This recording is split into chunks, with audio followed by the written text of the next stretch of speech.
real talk, where real therapists answer real questions about real life. That's our tagline. So we're kind of pleased with that, but that's what we're doing. And this month we are talking about children and mental health. And I think as therapists, we've been seeing a lot of parents concerned about their kids. Recently, and even in the before the pandemic, we often will get questions about kids and mental health. So we thought this would be a good topic to do. Let me remind you that we are taping this, and if you have a question and you want to remain anonymous, go ahead and send the question to me. Otherwise, put it in the chat box and we will answer it. Some of you did send in questions earlier, so we have some of those. Then this will be on the Work Life YouTube channel afterwards if you want to rewatch it because it's been so exciting. So just so you know that, all right? I'll have, let's have our therapist introduce themselves and then we'll jump in. I'm Ann Bassoni. I'm a therapist, sorry. I'm Rhonda Henry. I'm also one of the therapists. I'm Cindy Bowling. I'm an LCSW and one of the therapists here at Work Life. I have those credentials too. I share the credentials as well, and I'm Eric Wilkinson and one of our therapists as well. And our elder care specialist is here, even though she thinks she doesn't have a lot to put in about children and mental health. But Terry, you want to introduce yourself? Hi guys, I'm Terry Weber. I'm the elder care coordinator here at UK. So if you have an elder care issue, shoot me an email. But if it's for children, hang up with one of these guys. Yes, Terry, if you ever have an issue with your elder, no matter where they live in the United States, and you have a question about care or services, Terry's your girl. We were working on international, but Terry doesn't master foreign languages very well, so we kind of got stumped there. So anyway, I'm not seeing a whole lot of questions fly into the chat box just yet, so we'll start with one that one of you sent me. Maybe that's why it's not in there, because you sent it to me. Oh, we have somebody that wants to come in. Okay, so here's the first one, and I think this, I like this one. The person said, my child is a bit of a worrier, not warrior, worrier. But it seems worse during this school year. And they don't say how old the child is or the teen. How do I decide if they should see a therapist or not? Countdown starts now.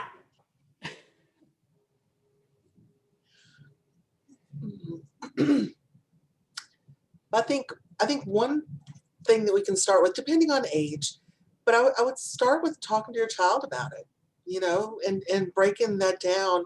And I think, even using words like therapy or counseling even can feel maybe inappropriate or, too much, but, breaking it down into, would it help to talk to somebody else, and maybe sharing your own experience, and whether that's in therapy or not, but being able to say, like, it helps me to talk to some people, to somebody else when I worry about things or when I'm not sure what to do, and, reassure them that you're happy to talk with them, but, would they maybe want to talk to somebody else, or what would that be like? And then I think beyond that, looking at, what kind of interruptions or, excuse me, what kind of impact maybe is that worry having? Does it look different? Is it impacting sleep or functioning, social connection? If we're starting to see some other worries that are there, or other concerns that you've got that are there, then maybe it is time to talk with somebody. And I think for lots of us, I think Ann mentioned this or alluded to this a second ago, sometimes we'll talk with parents about that question, so that is also a thing that you can talk to a therapist about and say, here's what I'm seeing with my kid. Do you think this would be helpful? So just one set of thoughts. And I will say that a lot of times teens and kids prefer to talk to somebody rather than their parent sometimes about issues if they think it's going to worry you or concern you or upset you. So don't feel like they don't want to talk to you if they say they want to talk to somebody else. Unless you're just really mean and they really don't want to talk to you. That's a possibility, I guess. I was just thinking the last point that Rhonda made, I've had that uh, also where parents have scheduled with me because they have some concerns about their children. And initially we'll just kind of process with me their concerns. And then kind of collaboratively, we've come to the decision as it makes sense to schedule an individual appointment for me to meet with the child. I agree with what Ann was just saying. I've had a lot of teenage adolescent clients that have actually asked to speak to a counselor, have taken the initiative to talk to their parents. But I've also have had a lot of clients, thinking of a lot of my adolescent boy clients who haven't taken the initiative to say, hey, can I talk to a counselor, or I'm struggling with stress, or I'm feeling really anxious. They may not take the initiative, but they've been receptive to the parents saying, hey, do you think it could help to talk to somebody, a professional counselor, professional therapist, clinical social worker, somebody that is just there for you, to be helpful to you. And so when the parents have taken that initiative, I've seen, adolescent boys who may not have thought of it on their own, or may not have felt like it was a subject that they felt comfortable bringing up, jumped at the opportunity. What was I just going to add? And I think the other part of that is that sometimes when you tell kids, they'll be like, oh, I don't want to go, and they'll kind of hem and haw about it. But those oftentimes are kids that just will start chatting away once we get in there. And so it's always good to maybe just say, you go once and see what it's like, and then we can decide what you want to do after that. So that can be helpful. And today I think a lot of kids see therapists and they kind of sling it around, so it's almost become cool a little bit. And I don't know if the kids still use cool or not, but whatever. Hit some dust. Oh, okay. Here's another question. Oh, my child is a loner. Always has been, but it is so much worse now. Do you know any online resources that they can get involved in besides social media, such as Facebook or Twitter? And I'm assuming that this is because they're saying this, that it's worse now because of the pandemic, that they're stuck at home more. Yes.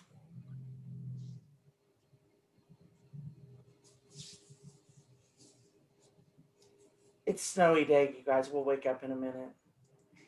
I can share one thing I just came across recently. I was looking for some socialization opportunities for one of my clients who is a teenager and does tend to self-isolate. I think a very introverted person. And so like finding common interests in this particular case, I saw that in the Living Arts and Sciences Center, they're doing a range of different types of virtual online classes. And so for this teenager, it made sense, because they're naturally inclined to art. So I mean, I often think about, let's like kind of really kind of figure out what are they into and interested in, and then go for there. And sometimes that's what I'll use my session time with clients, is I'll actually explore through websites with the client together. So in that particular instance, you said the Living Arts and Science Center has some online. Yeah, they have virtual classes, and then the other thing I was happy to see is they are also offering some in-person, either private or semi-private classes where they follow CDC protocols. But that's nice that that's available too, because some kids really are really missing out on that face-to-face interaction. But I think even just looking at for what made me think about that Living Arts and Sciences was, I knew that this client, the one thing that could probably get them to kind of be willing to not isolate and to connect with others would be around the passion for art and creativity. And so I think thinking about, I've also seen some kids get into Rhonda was the one that first told me years ago about Meetup, but some of the online kind of board games, those type of things. that there's some cool stuff online with that. And so when I've gone through with kids that tend to be, I've had a lot of teenagers that are really isolated. But when we start to look through, I'm trying to think of what is the like 5-H club. I'll just go through different resources that are within their school system, within UK, and then generally in the community. But it usually just starts with doing a topical search on Google and I often do it with the client themselves. So that's something a parent could do at home. Absolutely. Also, I've been kind of surprised that I've had a few different clients with younger kids that have set up Zoom play dates with other little kids. So I had somebody, I don't know, a month or two ago, and they were saying that I think the kids were both about 4, maybe 4 or 5, but the kids essentially just spent like a half hour or hour in this play date, and all they kept doing is like bringing things up to the camera, like, look what I've got, look at my toy, and like that's really what they did. But they were saying like they had so much fun doing it, just showing their room or doing that kind of thing. So even for some of the ones that are a little bit smaller that you might not think of sort of getting online on their own, but if there's a friend they haven't seen, or a cousin or a relative, something like that, maybe think about some of those kind of play dates. And yeah, it may look really different, but that also may kind of give them a little bit of that outlet or a little taste of that connection. Yeah, because I think most every business, everybody has found their way to bring, what they can offer to an online platform, and kids and adolescents are the most savvy with that sort of thing. So I think word of mouth, like giving them opportunity to have, like, my goddaughter is 8 and they do lunch bunch every so often so that they can just, eat lunch with 2 or 3 kids in their class. And I'm amazed at stuff that they'll talk about. And, but for older kids, I think it can be a little bit harder, for them to want to engage, to find things that interest them.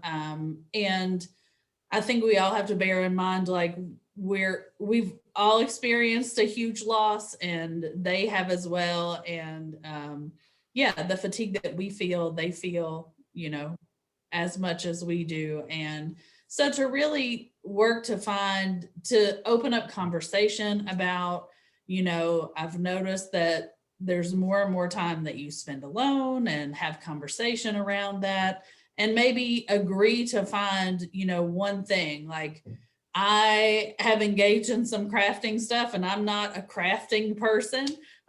So to see if we can, say, like, how about trying something new? These things don't sound good. These things aren't resonating, but let's just try something new. And there may be, something like with an online search, or with, saying, okay, have lunch with a person, or, once a week, can stimulate some ideas around something that can bring some excitement, or just willingness to try something new, because I think we all need newness right now. Yeah. Excellent. And like my little niece, who's going to be 3 next month, she does a little dance class online on Zoom, and it's like 20-25 minutes. And those kids they're locked in, because you can kind of see everybody else on the screen, and they're just dancing around having a big time. So I think there's things for all ages. And she even does preschool, and the teacher is really bubbly, and they all call her Teacher Claire, and she has them all just mesmerized. So if one person doesn't work, sometimes maybe the personality doesn't work. Try a different thing, because sometimes it's who can engage your child. And what you talked about, Cindy, with grief kind of goes to this other question that we got about depression, that their teenager struggles with depression and often gets behind in schoolwork. How does this person balance supporting them, I guess, in managing depression and experiencing depression, and holding them accountable for getting their work done?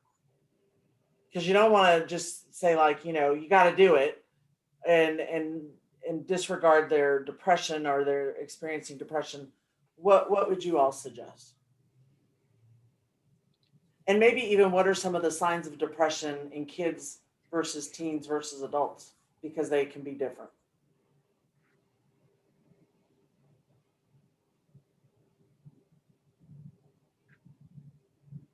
I'll tell you this, that sometimes for kids, when I get somebody that says my kid's always angry or they're always lashing out and things like that, I do consider depression first, because it oftentimes will look like anger for them. Um, as opposed to a teen you might also get some of the anger there, but you also might get some of that isolation that we've mentioned. But what do you all think? Do you let them not do their work? Do you make them do their work even if they're depressed? How do you talk to them about it? Because I think we always go back to talk to them first, find out kind of what's happening. I would say, as far as looking for and diagnosing depression, I think Rhonda talked about in the first question that we took, maybe like just noticing, is this something that comes up and it has been consistent? It's not a short-term thing. It's been for a couple of weeks, something like that, that they have been avoiding something, been, isolating more, sleeping more. That's hard to tell with a teenager because they are the most sleep deprived group in life, even though it doesn't look like it. But they are. So I think really, and as a parent, really assessing like how much of this is your fear coming up, that they might be depressed or that something might be wrong or that they're upset with you. But it's a hard question as far as like, what do I do as far as accountability? Because, there are things in life that we just have to do, but I think that there are ways to manipulate around to meet what our needs are. And there are supports in the system, whether it be the school system, mental health system, things like that. I think absolutely, if you noticed a drastic change in your child, that the first thing you should do is take them to a doctor. Just make sure that there's not a medical reason that this has come up and there's nothing, physiologically, however you say that word. Physiologically.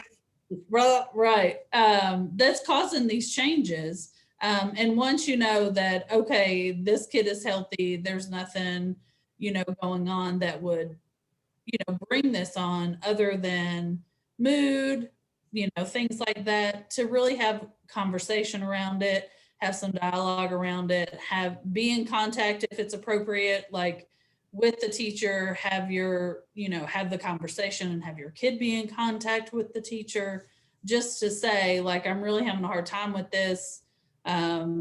Is it a matter of, I don't understand because I'm learning in a different way than I ever have before? Some kids are thriving doing work on their own. Some kids are really, really struggling to do that so much on their own. So I think conversation is the first. And, beyond that, really assessing like if everything goes well at the doctor, if none of these like tips that we're maybe trying to set up a time that homework can be done or things like that, because I think parents get freaked out. Kids work best like 11 p.m. to like 3 a.m. and parents are like, oh my God, you should be asleep, when really it might be all right for them to like be awake as long as they're productive in the middle of the night and not just like blowing it up on the Xbox or whatever. I don't know.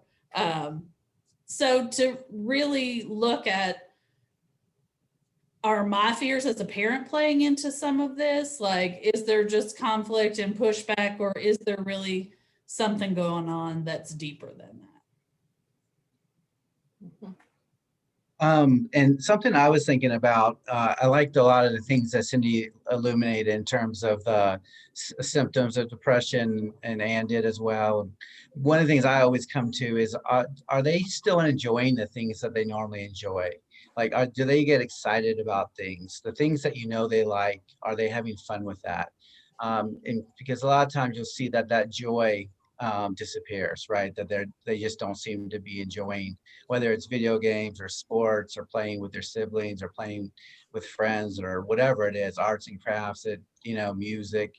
I, I look to see, are they enjoying things like they typically do? And if they don't, then that's where and it's been like Cindy said, a sustained period of time, meaning more than a couple of days.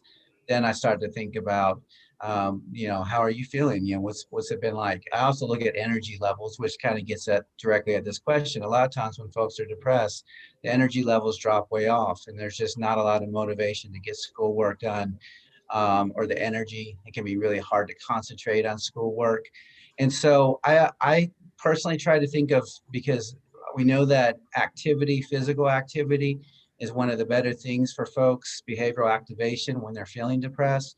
So looking for opportunities to create movement or exercise, getting outside, going places, dancing, doing yoga, some kind of physical activity to try to elevate mood. I generally look for that for both, kids and adults that are depressed, but trying to think about doing some kind of physical fun activity before sitting down to do homework.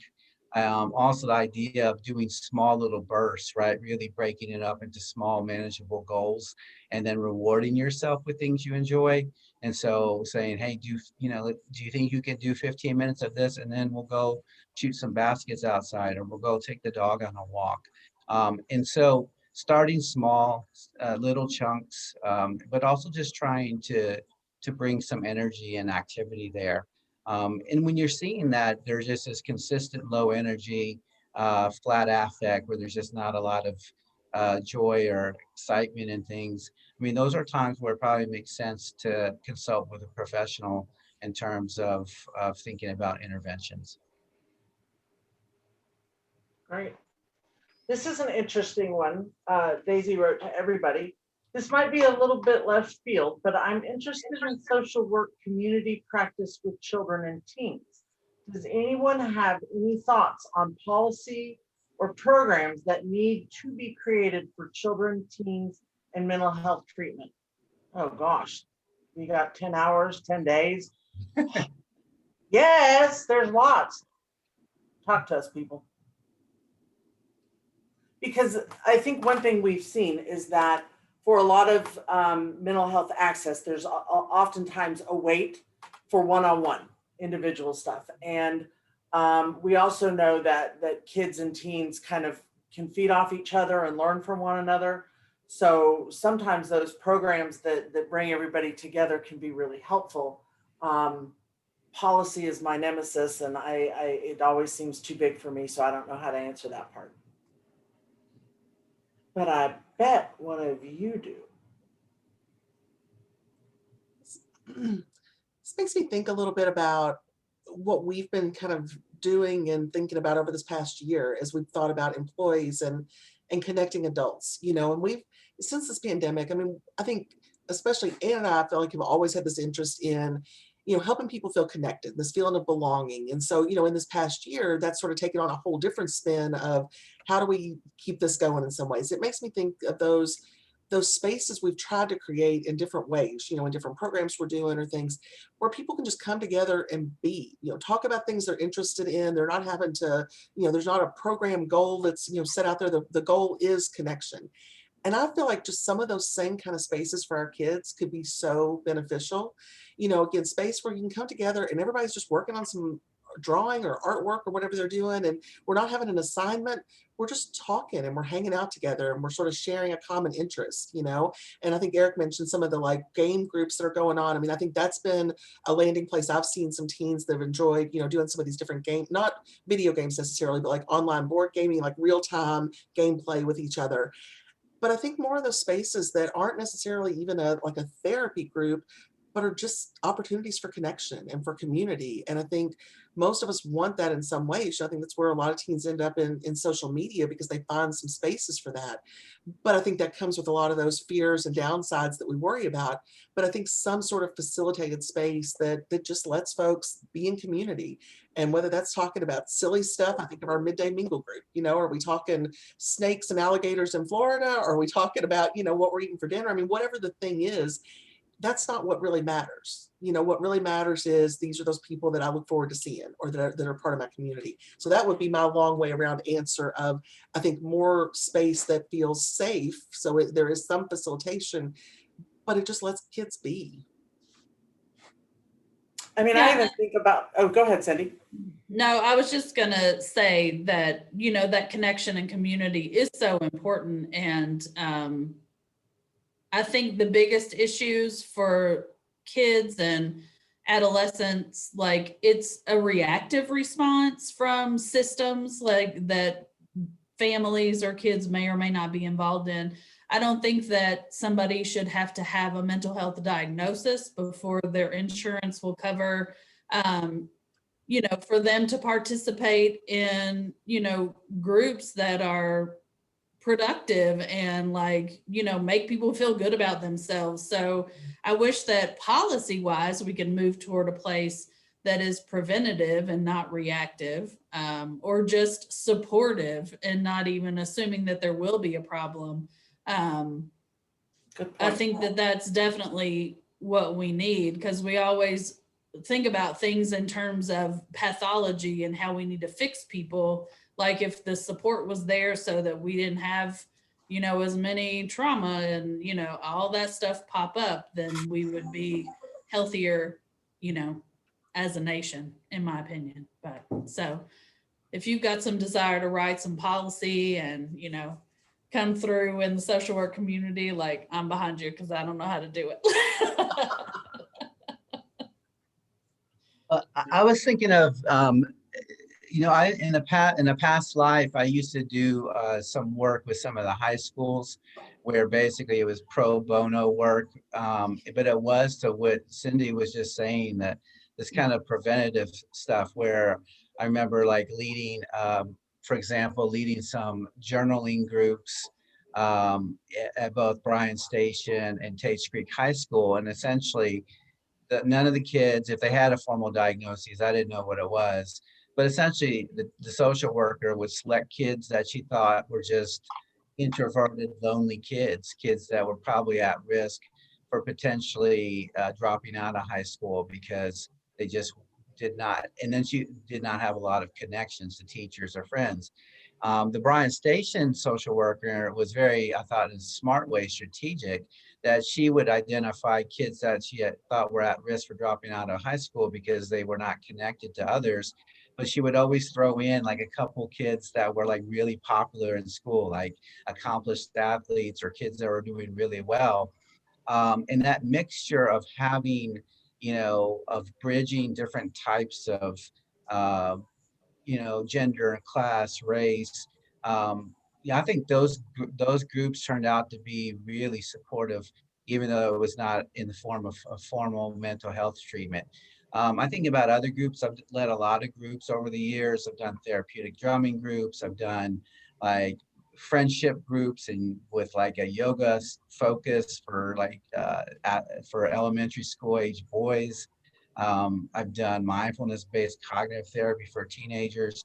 To Rhonda's point, if you can create an environment that generally is open and accepting and caring and nurturing, appreciates differences, celebrates differences between the participants, encourages people to acknowledge their differences and to speak to those differences.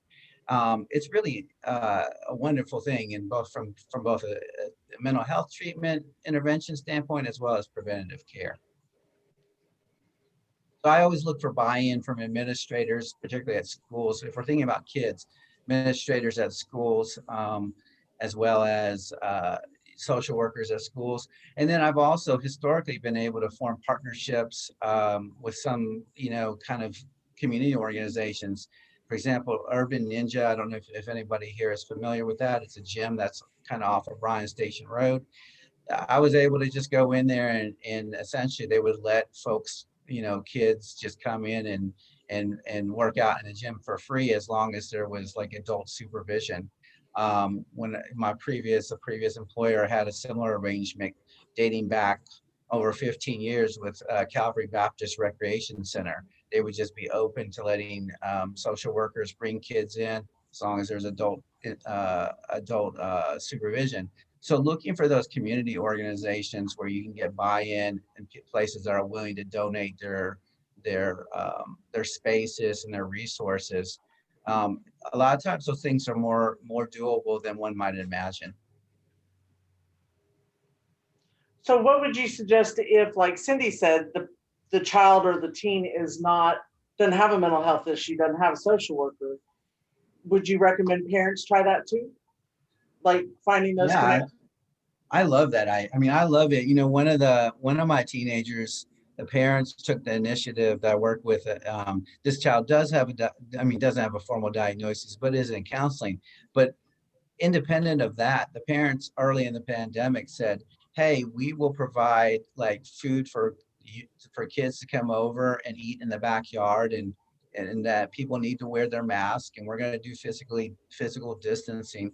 But we recognize that teenagers need to be around other teenagers, and they need to be in a safe place. So yeah, and I love the idea of parents, forming, connecting with other parents or through parenting groups, and saying, hey, let's take turns hosting a group of kids where we can provide supervision and we can provide some structure, but they can just interact with each other in a safe environment. I think that that's always needed, but it's probably particularly needed during this pandemic. Hope that answered your question, Daisy. Those some good answers. I don't see any other questions. I think sometimes adults that have some sort of diagnosis, anxiety disorder or depression, worry about, are my kids going to get it? I think I saw this in my parent and now I have it and I'm seeing some signs in my kid. So are some of these illnesses, these mental health diagnoses, are they genetic? And how do you tell if your child is following in similar footsteps?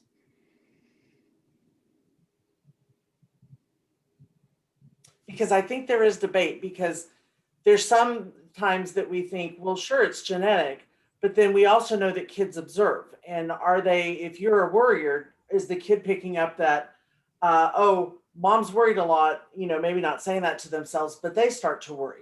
So, I think this sometimes goes back to nature versus nurture. I'll just throw that out there.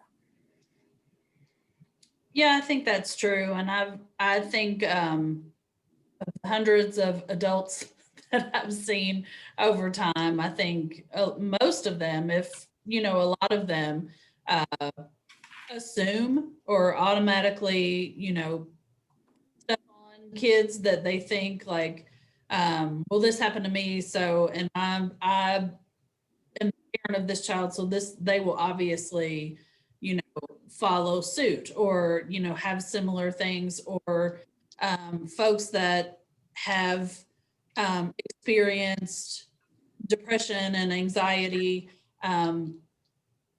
really don't know any different. And so they assume that that's what, life looks like.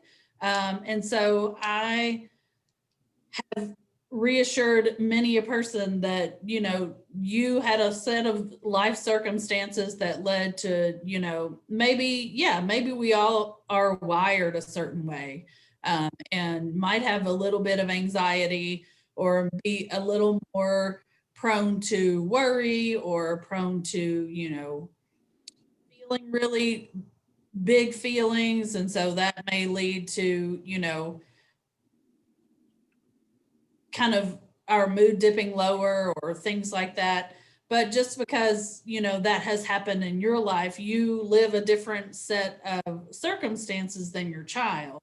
I do think it's important not to discount genetics, things that you see coming up. I don't want people to dismiss things, but I also think it's important to look at how you talk about mental health in your household. Like, if you have anxiety, are you managing it? Or is it like, oh, we're all anxious, like we're born anxious, we shot out of the womb like anxious? No, we didn't. It's, likely a lot to do with that social learning. Like when we look worried about things and little tinies are running around and they're picking up our energy that we feel anxious or that we're acting anxious or that something is wrong, they learn to act like something is wrong. And not that that is a deficit on your part. We feel how we feel. We react the way we react. So I don't want people to beat up on themselves like, oh, like, you know, my kids saw me nervous. I think the important thing is, yes, your child saw you nervous, but did you talk about it? Did you say, oh, that made me nervous? Oh, that made me scared? Because I think a lot of people want to hide their own feelings from their kids. And then they wonder why there's no resolve or why kids are, they don't understand why. I think when they see us argue, it's good for kids to see like normal argument, because it also shows them how to resolve conflict. But if we like get into an argument and we cut it and we never come back to it, that means, oh, when arguments come, we aren't supposed to talk about it. You know, and that can lead to certain things. So I think definitely, you know, we all have stuff. I feel like we should be assigned a counselor at birth, and like that person can follow us throughout our lives. And There's a policy right there. there's a policy. Here's your social worker. And it's just normal for everybody, not just, you know, kids, baby snatchers or whatever. But to really, you know that there is not, you know, shame in it, and to have those things addressed so that they don't manifest in a negative way, you know, through learned behavior. And we really can just deal with what is rather than, you know, what we feel we've created, worry we are creating, like those kinds of things. And I love that you mentioned that if we talk about what we're feeling instead of hiding it, that does help kids. You know, like I think about my mom. I'll just get a little personal here. She would be really upset, and every part of her body would say she was upset. And my brother or I would say, "What's wrong?" And she'd say, "Nothing." And we knew something was wrong. So then we didn't understand how to read emotions all the time. So I think it's like when parents are grieving and they say, "I don't want to cry in front of the kids." It's okay to cry. I mean, we don't want you boohooing, curling up in the corner in front of your child. But if you cry and you just say, "I'm feeling sad," and you talk about that feeling, or, you know, when I have to present to a group, I get really nervous and I do XYZ. Those are great conversation starters. And it does, like you said, Cindy, it allows the kid to know this is okay to talk about. This is okay to learn about and to express, and it gives them permission in a lot of ways. Because, you know, I remember when this just really hit me in my own world with my son as I was raised, you know, when he was little. Our kids, they focus on us with such intensity from literally the moment they're born. And if, I mean, Anne, when you were saying that example, I'm sure we can all look back and think, I knew what the signs were when my mom was upset or my dad was upset or my sister or brother or whoever, because we have such that connection. And so to get that mixed message of everything in me is screaming something's wrong, but you're telling me, no, I'm just fine. And so again, those unintended messages of shame, or, you know, this isn't there's no way to fix this, or there's no way to feel better, but to actually break it down. I just needed to third that point, because I just think it's so important. And I think a lot of times we fear doing it in a way that's ineffective or wrong, or that it's going to be more upsetting to our child if they see something. And yeah, your child doesn't need to be your confidant in that way, but being able to show that, you know, yeah, we can have big feelings. Here's some things that I do to take care of myself, you know, or when we see our kids struggling, being able to say, yeah, like, Ian, sometimes I get nervous. I need to do some of this belly breathing. Let's do it together. Let me show you how to do that, you know, and using those opportunities, you know, as much as we can worry about the negatives that they're observing, keep in mind that we can also teach them those positives. We can teach them the tools or the different ways of looking at it. And I think, you know, sometimes we look at sort of the intergenerational, you know, reluctance to talk about mental health or to deal with things that are there. This is a way of doing that different, you know, of doing it differently with your kid, and helping them see it as, you know, just like if I'm diabetic and I need to manage that, here's certain things I do. If I've got these other issues that I need to manage, there are tools and there are things that I can do. I can be empowered. I was thinking about how a theme that's all three of whatever Anne and Rhonda and Cindy have all mentioned, but the idea of normalizing that emotions is part of being human, and that what matters is how do we relate to our emotions, how do we respond to our emotions, and that we are able to model that to our children at all times.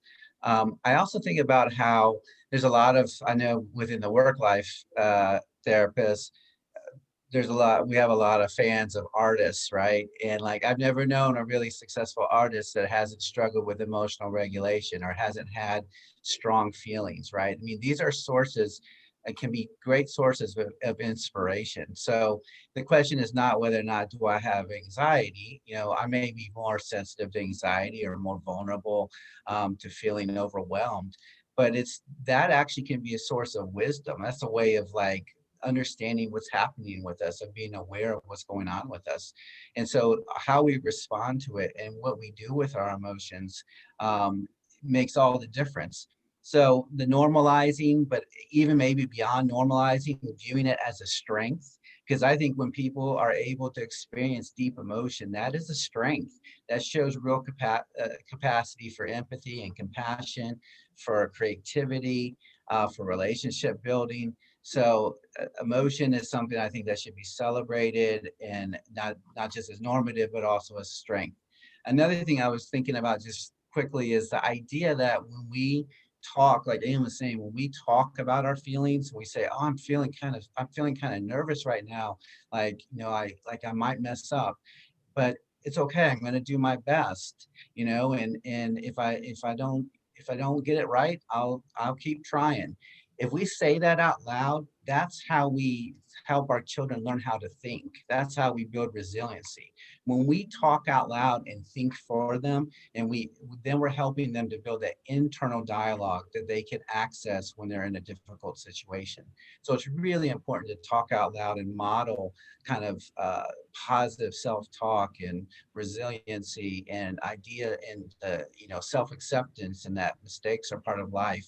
When we do those things as adults, the children listen, and then that starts to become part of their internal thinking that they can access when they're having difficulty. Here's a good question, and I want to get to it before we run out of time. Uh, my son has been diagnosed with ADHD and oppositional defiance disorder. We have a family history of major depressive disorder. Is there a relationship between these illnesses, and or are there symptoms that overlap that I might miss? So kind of the co-occurring disorders, how they influence one another. And I will answer for the ADHD part, is that a lot of people that experience ADHD have we call it co-occurring disorder of anxiety or depression. And it could be genetic. It could be that, again, in my case, I was diagnosed with ADD when I was like 32. And I think, boy, what if somebody had told me I had ADD when I was like 8? Because people would say, if you just pay attention, if you would just ABC, and I would think, okay, tomorrow that's what I'm going to do. And I couldn't. Then I started thinking, what's wrong with me? And if you think something's wrong with you, then you start to feel bad. So it might not be a clinical thing. It might just be because you've heard these narratives so much that you start to believe it. Or the anxiety comes because maybe you have a test and you need to sit down and study, and for the life of you can't. You sit there and you look at that book, and all of a sudden, oh look, as everybody says, the squirrel, or look, the snow dropped, look at that. And you can't focus when you want to. Oppositional defiance, maybe some other people have some thoughts with that, but I wanted to throw that in about the ADD because that's really personal, and I think you do see those two things going together often. I'll just say very quickly, I'm very critical of the oppositional defiant diagnoses. I feel like that's a surface diagnosis. Essentially what it is saying is that, it's people's attempts to feel in control or to be able to say no to things, saying that I don't like what I'm experiencing and I'm saying no to this, right? So it usually doesn't get at the root of what's going on with somebody. It's kind of like you're seeing maybe reactions to someone feeling sad or irritable or feeling like their mood is off, and so they might yell out no to something or be argumentative. But so often it's really about just feeling like feeling overwhelmed with the world and saying, enough, I don't want any more of this right now. I'm taking back some control for myself and I'm saying no. And so I think that usually if there's an oppositional defiant disorder, then and usually there's something else. And so, like to Ann's point with the ADHD symptoms, that can often present as oppositional defiant when it's not really defiant at all. It's just someone's not following instructions because they have difficulty staying on task, not because they're, you know, willingly being defiant. So I feel like that diagnosis tends to be really problematic. When I see it, I really want to think about what is going on in terms of, to Ann's point, focus, but also what's going on in terms of anxiety, mood, irritability, depression. Those things tend to manifest in oppositional defiant behaviors. Cindy, raise the roof. What do you got to say there? Oh my God. Like how many kids I've seen that have been diagnosed with ADD and ODD, and then like later ODD gets replaced with depression. Like, yeah, that didn't exist. I would not have had a career in my 25 to 35-year-old range. So yeah, I think that, I think they get overdiagnosed. And I think like ADHD can look like anxiety. It can, it can look like trauma. Lots of stuff get mixed in. And I think that these are labels that people are comfortable with and feel validated in, putting some punitive restriction on kids. And I hate that for the kids. I hate it for the families. I hate it for teachers that don't have any other recourse, those kind of things. So I think that when those things come together, it means you're going to have to get super creative with your kids. It's going to be hard because those kids don't fit within the system. Like my brain really didn't work with how the system worked, but I was able to conform enough to get by. So it's hard. And to come up with ways because I think parents with children who have ADHD, who have experienced trauma and obviously like have behaviors that come from that, because we have to act out, they make sense of the world through play, through behaviors, through engagement with others. It's how they make sense of things.